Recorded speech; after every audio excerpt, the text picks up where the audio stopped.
Would you drop $50,000 on an engine rebuild? Because someone just did. And here's why it might be genius. Or a massive mistake. In a world of shiny new tech, diesel engines aren't just surviving, they're thriving. And CAT? It's still king in construction, mining, and trucking. But here's the catch. When your $1 million machine grinds to a halt, you've got two options. Buy a new engine for six figures, or rebuild what you've got for just $50,000. Today we're diving deep inside a real CAT engine rebuild. We're talking stripped down blocks, precision machining, and a final verdict that could save, or cost, you tens of thousands. But stick around because what we found inside this engine, let's just say somebody's been lying about maintenance. And no, you can't just slap duct tape on a cracked cylinder head and call it field repair. This isn't grandma's lawnmower. Before we crack open the engine, let's rewind. What leads someone to spend $50,000 on a rebuild instead of replacing the whole power plant?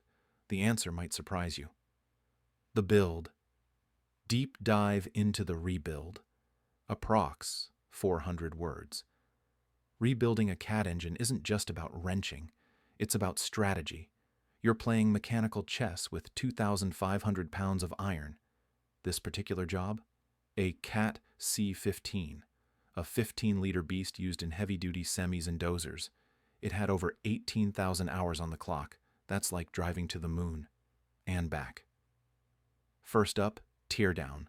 Every component, from pistons to push rods, gets inspected, measured, and logged. Within minutes, red flags pop up.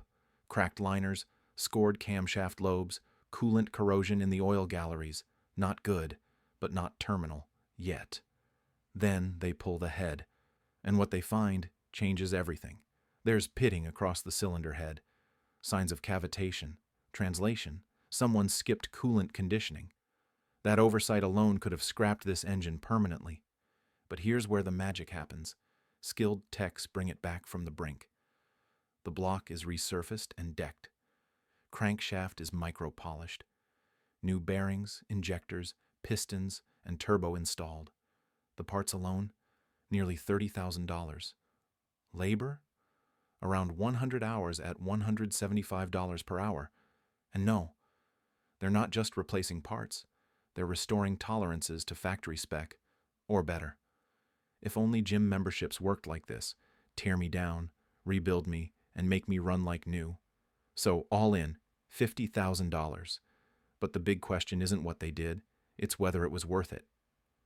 The verdict, payoff, stakes and closure, approximately 250 words. Scene, final engine test run, torque, wrench clicks, oil pressure gauge climbing.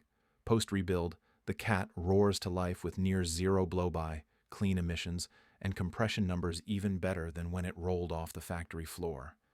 The shop gives it a conservative 15,000-hour life extension, easily worth over $100,000 in machine uptime. Let's run the numbers. A brand new engine? $70,000 to $85,000, plus downtime and retrofitting headaches. A used engine? $40,000, and you're gambling on someone else's problems. This rebuild? $50,000, and now the client knows every bolt and bearing inside. But here's where it gets dicey, because despite the flawless rebuild, one detail could still kill this investment. The operator. You see, no rebuild survives bad habits. Overloading, poor maintenance, skipped oil changes. These things don't care how shiny your pistons are. They will destroy a $50,000 investment in months. So, was the rebuild worth it? Absolutely. But only if the owner changes the way they treat the machine. Because in diesel, longevity isn't just built in a shop, it's earned in the field. So, next time someone says, it's just an engine, remind them, it's also a $50,000 lesson in respect. Want more inside looks at real machine overhauls, shop tech, and what makes heavy equipment tick? Hit that like button, subscribe, and turn on notifications. We've got more rebuild stories coming, and not all of them have happy endings.